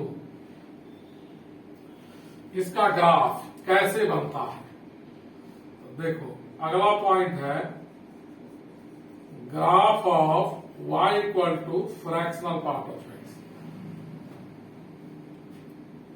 यहां एक प्रॉपर्टी लिखते हैं, इसको याद रखना होगा। यहां x, यहां y का वैल्यू निकलेगा। अगर x का वैल्यू 1 से लेस देन 0 से ग्रेटर देन और 0 लिया तो इसका वैल्यू जो x लेंगे वही आएगा। 1 और 0 के बीच में x जितना पुट करेंगे वही y का वैल्यू आएगा। अगर x 2 से छोटा 1 से ग्रेटर देन और इक्वल आए, x का वैल्यू क्या 2 से छोटा 1 से बड़ा या बराबर आए तो y का वैल्यू x माइनस 1 आएगा। x का वैल्यू 3 से छोटा 2 से ग्रेटर देन इक्वल आए तो y का वैल्यू x माइनस 2 लीजिएगा। x का वैल्यू अगर 4 से छोटा और 3 से ग्रेटर देन इक्वल है तो y का वैल्यू x माइनस 3 होगा। जो लेफ्ट साइड है वो माइनस कर दीजिएगा।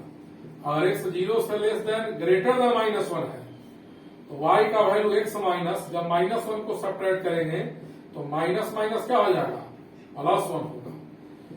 x अगर less than minus 1 greater than equal to minus 2 तो यह x प्लस 2 होगा।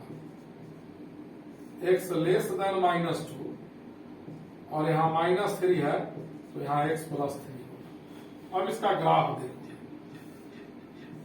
किसी फंक्शन का ग्राफ जो उसका रेंज होता है उसी रीजन में लाई करेगा, और इस फंक्शन का रेंज क्या होगा, तो जो इसका न्यूमेरिकल वैल्यू है 1 और 0 के बीच में लिख देते हैं। इसका डोमेन होगा ऑल रियल नंबर। इस फंक्शन का डोमेन होगा ऑल रियल नंबर और रेंज होगा कहां से कहां, 0 से 1। 0 पर क्लोज इंटरवल यहां ओ पे, 0 से 1 तक, 0 पर क्लोज। तो इसका ग्राफ कभी भी इस लाइन 1 के ऊपर नहीं जाएगा। x0 तो y0, x.5 तो y.5 यहां, x.9 तो y.9 यहां, ऐसे। x1 लेंगे तो y0 यहां आ जाएगा पॉइंट, यहां होल हो जाएगा 1 के सामने, ये 2 के सामने या 3 के सामने। हर इंटीजर के सामने क्या होगा, होल हो जाएगा, यहां टच नहीं करेगा। -2, इसको याद रखिएगा। यह प्लस इंफिनिटी तक ऐसा ही ग्राफ होगा। यहां 1 है, y इक्वल टू 1 के नीचे ही सब रहेगा। लिखिए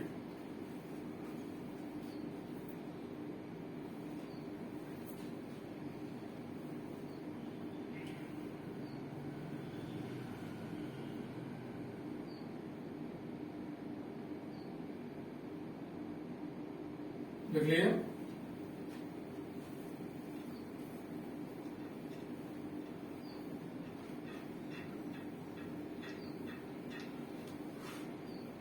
यह भी एप्लीकेशन पर आ रहे हैं, टॉपिक नहीं बनेगा। ये याद रहेगा तो आगे कैलकुलस में आपको समस्या नहीं होगा।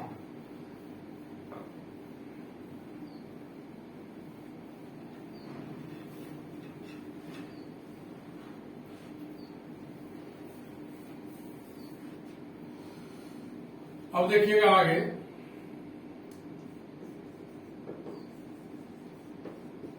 Trigonometric function. ट्रिगोनोमेट्रिक फंक्शन 6 प्रकार का होता है।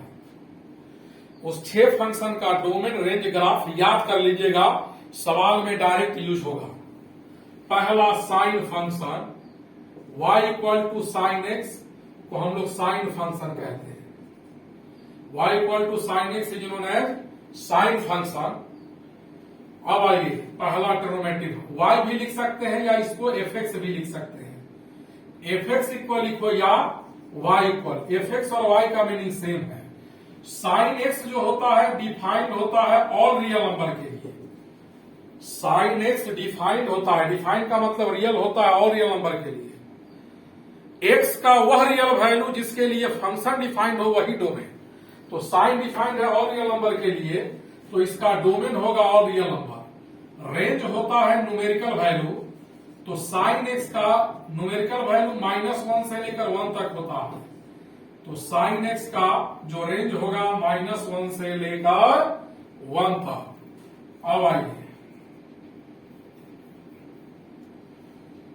एट x इक्वल n पाई, x का वैल्यू n पाई होगा तो साइन x का वैल्यू 0। इसका मतलब क्या होगा, that is graph of y equal to sine x। Sine x 0 होगा तो y 0 होगा, और y कब 0 होगा, जब x n पाई होगा, और y 0 x एक्सिस पर होता है तो इसका ग्राफ x एक्सिस को यहां काट देगा।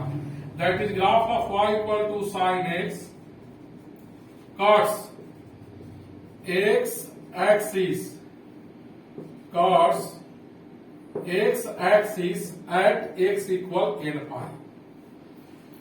अब देखिए इसका ग्राफ ड्रॉ करते हैं।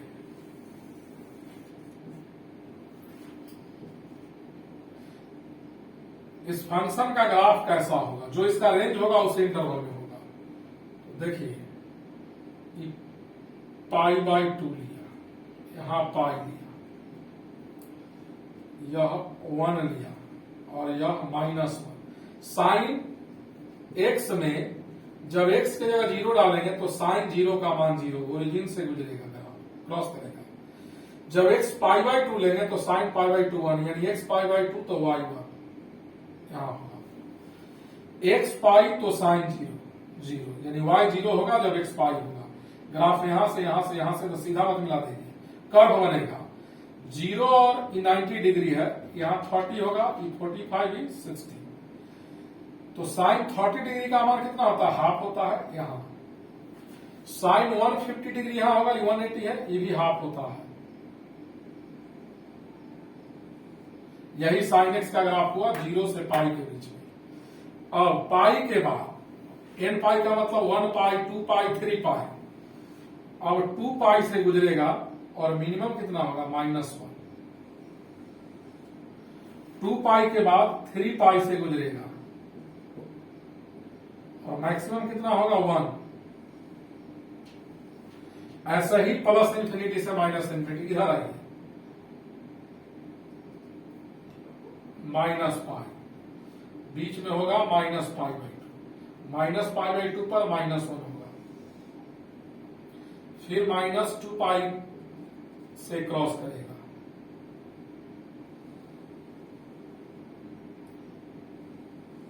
यही साइन एक्स का ग्राफ होता है।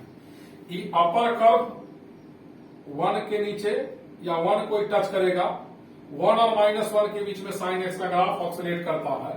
इसका ग्राफ कहीं नहीं टूटेगा, ऐसा ही ग्राफ प्लस इन्फिनिटी से लेकर माइनस इन्फिनिटी तक जाएगा। अब हम लोग सेकेंड नंबर पढ़ेंगे कोसाइन फंक्शन।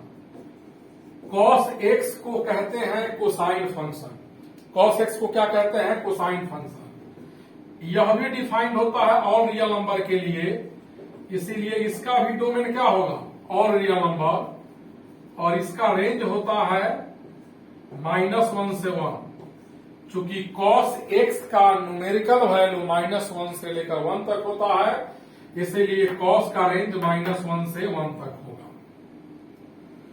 एक्स के जिस वैल्यू पर साइन 1 होता है या -1, कॉस 0 हो जाता है, और एक्स के जिस वैल्यू पर साइन 0 होता है, एक्स के इस वैल्यू पर कॉस +1 या -1 होता है। तो इसका ग्राफ देखिएगा, डायरेक्ट खींच देते हैं ग्राफ ऑफ, या एक लाइन लिख देते हैं। जनरल सॉल्यूशन जो लोग नहीं पढ़े उनके लिए note, at x equal 2n + 1 पाई/2, ट्रिग्नोमेट्रिक इक्वेशन में पढ़ा दिए हैं। x इक्वल इतना, कॉस का वैल्यू 0 होगा। जब x इतना होगा तो कॉस 0 होगा। That is at odd multiple, ये ऑड नंबर है, odd multiple of pi/2, graph of cos x is always cuts x axis। cos का ग्राफ x एक्सिस को इस एंगल पर काटेगा, कारण जब x का वैल्यू इतना होता है तो cos 0 होता है। देखिए इसका ग्राफ, इसका भी ग्राफ मैक्सिमम 1 तक और मिनिमम -1 तक। यह पाई/2 लिया और यह -पाई/2। cos पाई/2 का वैल्यू 0 होता है। cos x में एक्स का वैल्यू π/2 डालिएगा तो cos π/2 0 माइनस π/2 0। cos 0 का वैल्यू 1 होता है, यहां x 0 डालेंगे तो y 1 आएगा।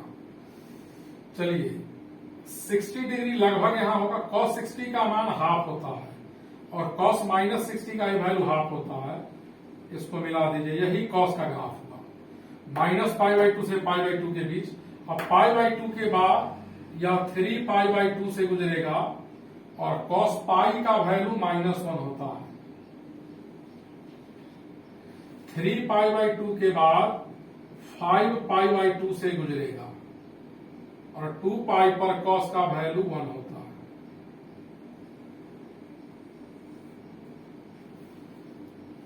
यहां 2π हुआ। अब आइए इसके बाद -3π/2 से गुजरेगा, बीच में -π होगा जिस पर cos का वैल्यू -1 होता है।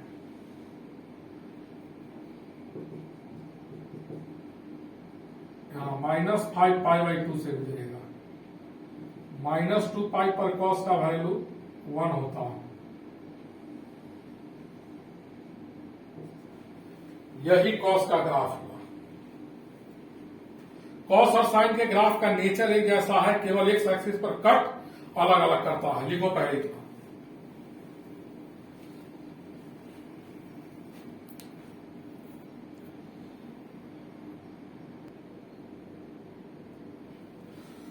अब हम लोग टेंजेंट फंक्शन पढ़ेंगे। ये जो 6 ट्रिग्नोमेट्रिक फंक्शन होता है उसका डोमिनल रेंज ग्राफ आप लोग याद कर लीजिएगा। ग्राफ 2-3 बार प्रैक्टिस कर लोगे, आसानी से समझ में आ जाएगा।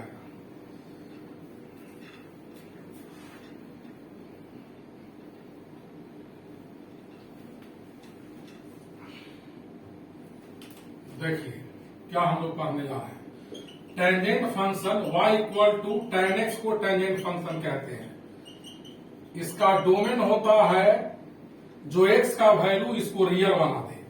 तो tan x का डोमेन ऑल रियल नंबर होता है एक्सेप्ट 2n + 1π/2। कारण इस एंगल पर tan का वैल्यू इन्फिनिटी हो जाता है और x का जो वैल्यू इसको इन्फिनिटी बना देगा वो आंसर में इंक्लूड नहीं होगा।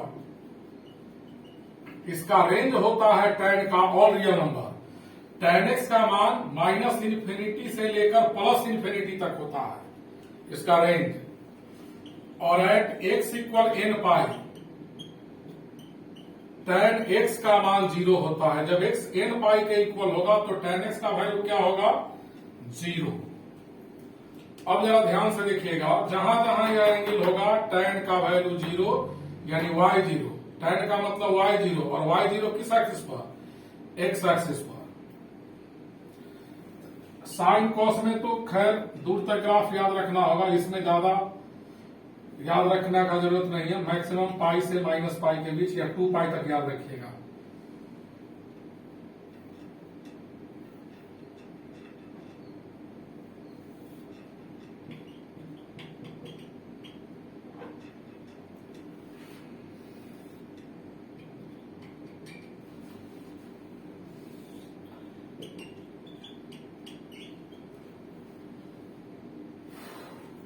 अब जरा ध्यान से देखिएगा,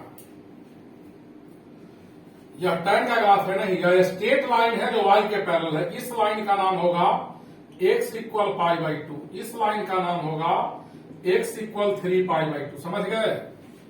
इस लाइन का नाम होगा x = -π/2। यह स्ट्रेट लाइन है जो किसके पैरेलल है? y के। अब tan का ग्राफ देखिए, 0 है 90 डिग्री है। y = tan x में जब x 0 डालेंगे, x 0 तो tan 0 0 होता है, y 0, x 0 तो y 0, दोनों 0 यहां होगा। ये मिड में होगा 45, ये 0 है, π/2 है तो ये π/4 होगा। और tan π/4 का वैल्यू 1 होता है। tan π/4 का वैल्यू 1 होता है। कितना? यहां से ग्राफ गुजरेगा। tan π/4 का वैल्यू 1 होता है। tan 0 डिग्री का मान 0 होता है। इधर 30 डिग्री होगा। tan 30 का मान 1/√3। 1/√3 कितना होगा?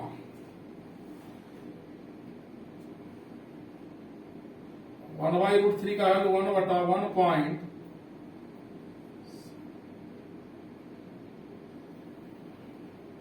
लगभग यहां होगा। अब इसको मिला दीजिए ऐसे। tan 60 डिग्री कहां होगा? √3। √3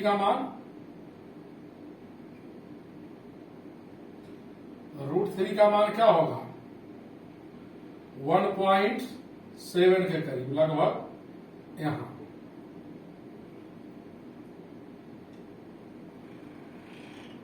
यही tan का ग्राफ हुआ। जैसे जैसे ऊपर जाएगा, अब आइए tan 90 डिग्री का मान इन्फिनिटी, यह इस लाइन के करीब होते जाएगा, टच इनफाइनाइट पर टेंडेंसी रखेगा करने का।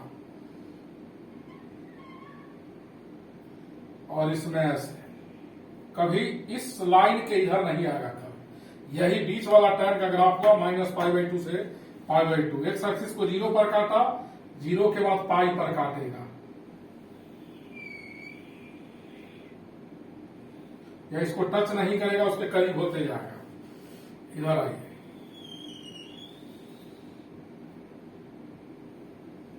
यहां -π हुआ, tan x का ग्राफ हुआ। अब cotangent function y = cot x को कहते हैं कोटेंजेंट फंक्शन। इसका डोमेन होगा all real number except n पाई पर cot का मान इन्फिनिटी होता है, इसीलिए n पाई नहीं लेते हैं। इसका रेंज ऑल रियल नंबर होता है। इसके भी ग्राफ का नेचर ऐसा ही होता है, वो पोजीशन चेंज करता है। अब देखो इसका ग्राफ,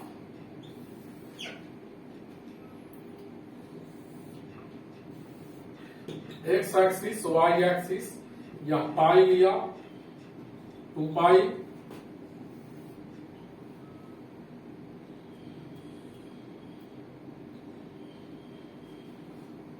-π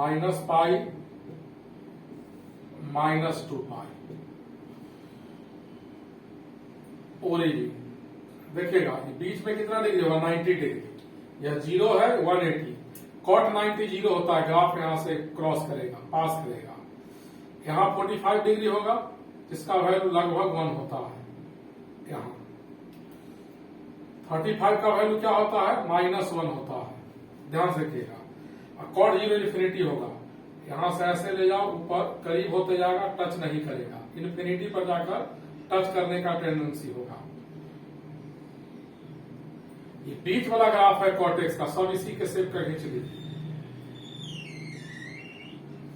यहां कहां काटेगा? ये π/2, 3 π/2 पर। यह कर्व जैसे जैसे नीचे जाएगा, करीब होते जाएगा, लेकिन टच इसको नहीं करेगा।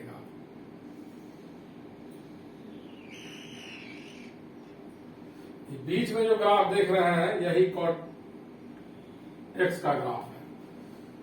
यहां का कोऑर्डिनेट -π/2, यहां का -3 π/2।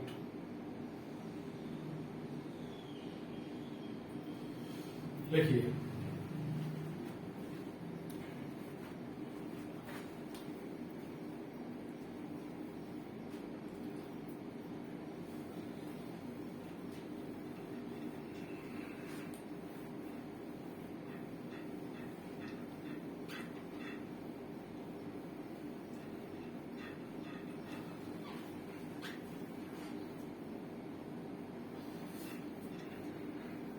पूरा ग्राफ का जरूरत नहीं पड़ता है, इंटरवल दे देगा छोटा सा। अब second function y = sec x को सेकेंड फंक्शन कहते हैं। sec x का डोमेन होता है, डोमेन का मतलब x का वैल्यू जो इसको रियल बना दे। All real number except 2n + 1 π/2। कोई पूछेगा कि यह एंगल क्यों नहीं होगा x का वैल्यू इतना क्यों नहीं होगा, तो यह वैल्यू सेक को इन्फिनिटी बना देता है।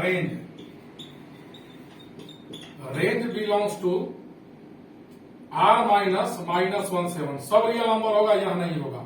या इसी को ऐसे लिखेंगे, रेंज बिलोंग्स टू -∞ से -1 यूनियन 1 से +∞। यही रेंज होता है।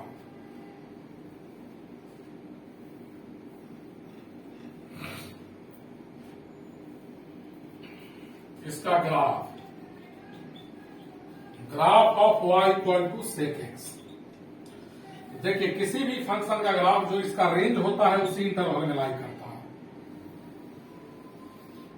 तो यह जो दो लाइन आप देख रहे हैं, ये मान लो 1 है, -1 ओरिजिन, इस लाइन का नाम y इक्वल टू 1 होगा और इसका y इक्वल टू -1। सेकेक्स का ग्राफ इस लाइन के ऊपर और इस लाइन के नीचे होता है, ठीक है। सेक 0 डिग्री का वैल्यू 1 होता है। यहां एक लाइन ड्रॉ किया, π/2 पर एक्स एक्सिस को काटा और यह लाइन -π/2 पर काटा। नेक्स्ट लाइन 3π/2 पर और यहां लिया हमने 5π/2 पर काटा। सेक 0 डिग्री का मान 1 होता है। सेक का ग्राफ यहां से गुजरेगा, यह 0 डिग्री है और यह 90 है, 60 यहां होगा। सेक 60 का मान 2 होता है, यहां होगा। सेक 45 का √2 होता है 1.4, यह 1 है, 0.4 यहां लगभग यहां होगा। यही सेक एक्स का ग्राफ होगा। और सेक 90 डिफिनिटी होता है, यहां तेजी से इसके करीब होते जाएगा, टच नहीं करेगा। और वही उसी का इमेज इधर ले लो, यही सेक एक्स का ग्राफ होगा, -π/2 से π/2 के बीच में। इस लाइन को 1 पर टच किया। अब देखिएगा 0 पर 1 होता है और पाई पर -1 होता है, यहां टच करेगा और डाउनवर्ड शेप वही होगा। इसको कभी भी यह कर्व टच इन्फिनिटी पर टेंडेंसी होता है टच करने का, 2π। इसको टच नहीं करेगा, करीब होते चला जाएगा।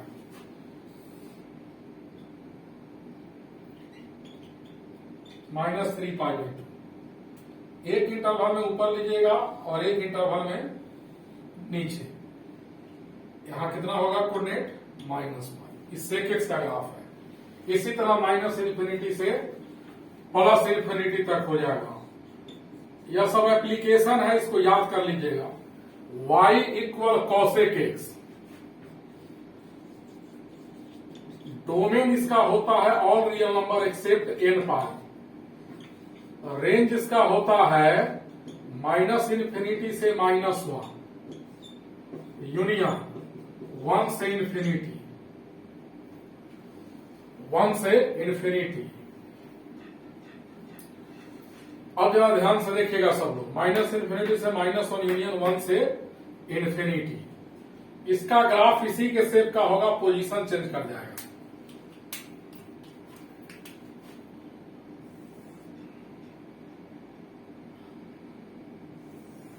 देखिएगा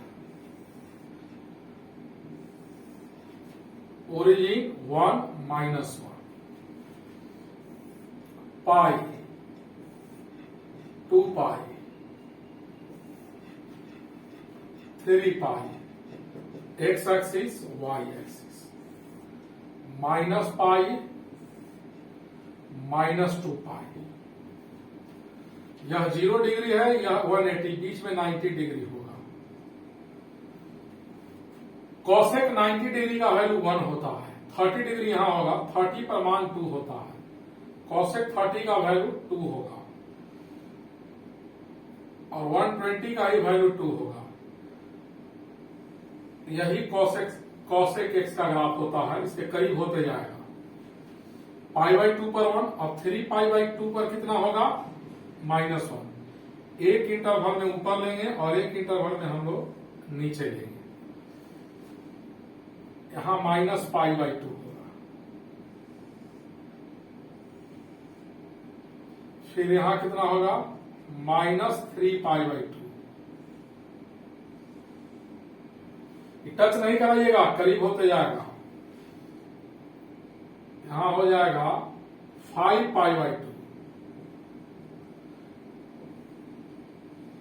यही कॉसेक एक्स का ग्राफ है, लिखिए।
अब हम लोग इनवर्स ट्रिग्नोमेट्रिक फंक्शन पढ़ेंगे, थोड़ा सा डिटेल इनवर्स ट्रिग्नोमेट्रिक फंक्शन जो 12th में चैप्टर है उसका वीडियो अलग से बना देंगे।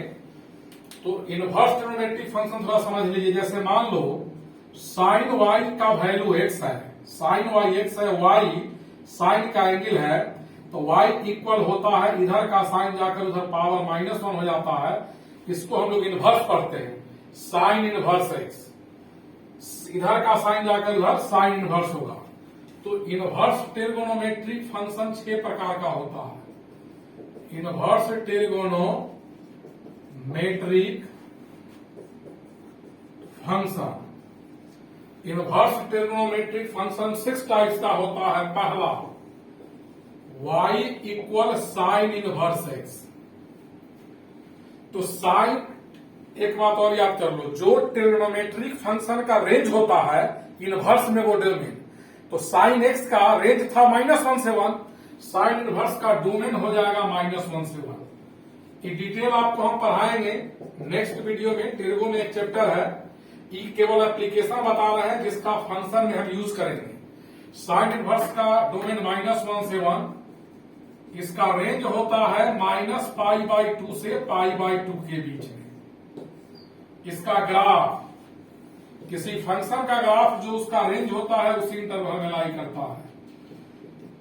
1 -1 π/2 -π/2। साइन 90 डिग्री का वैल्यू 1 होता है, साइन 0 साइन -90 का वैल्यू -1 होता है, साइन 30 डिग्री का वैल्यू लगभग हाफ होता है, साइन -30 डिग्री का वैल्यू -हाफ होता है। इसी को मिला दीजिए, यही ग्राफ साइन इनवर्स एक्स का होता है। यहां का कोऑर्डिनेट क्या होगा, 1, π/2, और यहां का कोऑर्डिनेट -1, -π/2। सेकेंड है y equal cos inverse x. Cos inverse x का डोमेन होता है -1 से 1, यानी कॉस इनवर्स एक्स के इस वैल्यू के लिए रियल होगा, डिफाइंड होगा। इसका रेंज होता है 0 से पाई। कॉस इनवर्स एक्स का रेंज होता है 0 से पाई। इसका ग्राफ, किसी फंक्शन का ग्राफ जो उसका रेंज होता है उसी इंटरवल में लाई करता है। ये पाई हुआ 90 डिग्री पर कॉस का वैल्यू 0 होता है, वाई एक्सिस। कॉस 0 डिग्री का वैल्यू 1 होता है, और कॉस पाई का वैल्यू -1 होगा। Cos 90 0, cos 0 1। कॉस 60 डिग्री का मान हाफ हो, कॉस 60 डिग्री का मान हाफ होता है। यहां देखिए ऐसे जाएगा, ऐसे कर्व बनते हुए, यही कॉस इनवर्स एक्स का ग्राफ है। थोड़ा कर्व टाइप का बना देना। यहां का कोऑर्डिनेट 1 0 होगा, और इस पॉइंट का कोऑर्डिनेट क्या होगा, -1 पाई। और y is equal to tan inverse x है।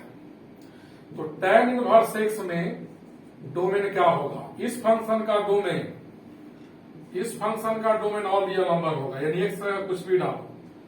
इसका रेंज, इसका रेंज -π/2 से π/2 ओपन इंटरवल होता है, यानी y का वैल्यू यह दोनों एंगल नहीं होगा, इसके बीच का होगा। इसका graph x axis, y axis, π/2 है इस पॉइंट का कोऑर्डिनेट, और यहां का y कोऑर्डिनेट -π/2, यहां का 0। यह 1 लिया, 2, देखिए यह 90 डिग्री है, यह 0 डिग्री, मिड में 45 होगा। tan 45 का वैल्यू 1 होता है, tan 0 का वैल्यू 0 होता है। tan 60 का मान √3 1.4 लगभग यहां होगा। अब देखिए सब पॉइंट को आपस में मिला रहे हैं, और tan 90 का वैल्यू इंफिनिटी, अब तेजी से इसके करीब होते जाएगा, टच नहीं करेगा। और इसमें ऐसा, यही tan इनवर्स एक्स का ग्राफ है, बीच वाला। यह लाइन क्या है, यह लाइन है y इक्वल टू π/2 का ग्राफ, और यह लाइन है y इक्वल टू -π/2। अब cotangent function cot inverse x, sorry cot inverse x देखोगे, इसका डोमेन क्या होगा, तो कॉट इनवर्स एक्स का डोमेन ऑल रियल नंबर होता है। इसका रेंज जो होता है 0 से पाई ओपन इंटरवल।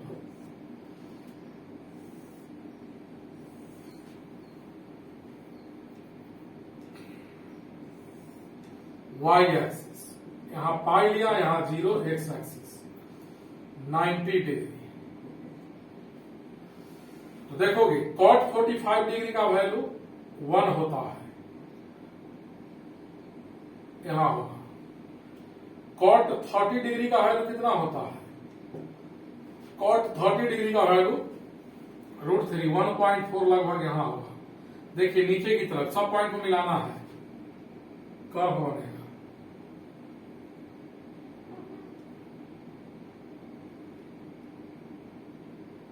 ऐसे करीब होते चला आता है और इसमें ऐसे,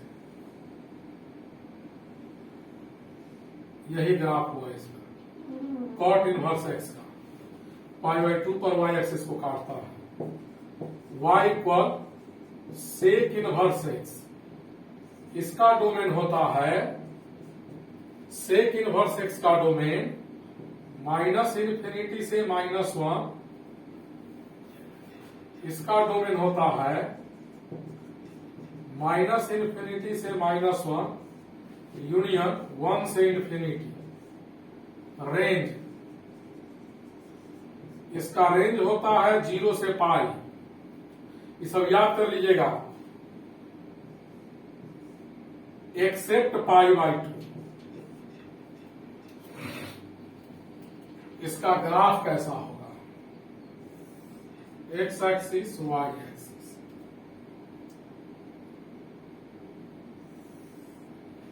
यहां का कोऑर्डिनेट लिया π/2, 0 1। सेक 0 डिग्री का मान 1 होता है, यहां ग्राफ टच करेगा। 60 डिग्री का मान 2 होता है लगभग यहां। 45 डिग्री का √2 1.4 लगभग यहां। यही, और यह जैसे जैसे आगे जाएगा कर्व उसके करीब होते चला जाएगा। यहां का कोऑर्डिनेट क्या होगा? 1 0। यहां पाई लिया, सेक पाई का वैल्यू -1 होता है। यहां का कोऑर्डिनेट -1 पाई होगा और यहां से कर्व का नेचर ऐसे हो जाएगा। सेक इनवर्स का डोमेन रेंज ग्राफ सब याद रखिएगा।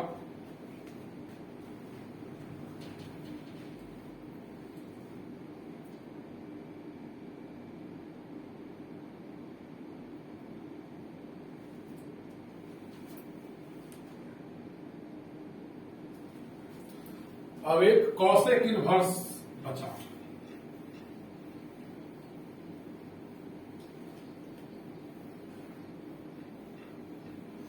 ये एप्लीकेशन है, इनवर्स को डिटेल अलग से पढ़ाएंगे आप लोगों को, टेंशन मत लीजिए।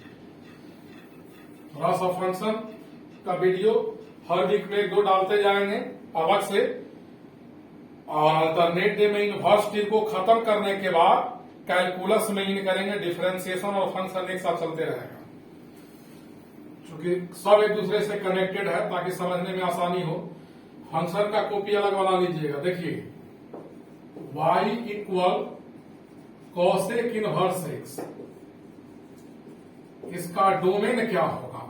इसका डोमेन होता है -∞ से -1 यूनियन 1 से इंफिनिटी। इसका रेंज होता है -π/2 से π/2 तक क्लोज इंटरवल एक्सेप्ट 0।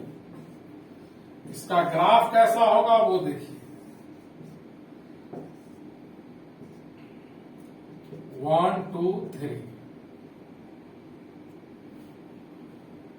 यहां लिया π/2 y कोऑर्डिनेट और यहां -π/2। कॉसेक 90 डिग्री का वैल्यू 1 होता है, यहां पॉइंट आएगा। अच्छा 45 का है तो √2 होता है 1.4 लगभग यहां आएगा। 30 डिग्री का मान 2 होता है ऐसे, और 0 डिग्री का मान इंफिनिटी। इसके करीब होते जाएगा लेकिन टच नहीं करेगा। यहां का कोऑर्डिनेट 1, π/2। उसी तरह इसमें ड्रॉ कर देंगे ऐसे। यहां का कोऑर्डिनेट -1 -π/2। अभी जो हम फंक्शन पढ़ाएं ये एप्लीकेशन है। अगला एक वीडियो और एप्लीकेशन का होगा। मात्र 2 वीडियो बार बार देखिएगा, उसके बाद टॉपिक स्टार्ट होगा। आज यहीं तक रहने देते हैं, इसका अलग कॉपी बना लोगे सब लोग।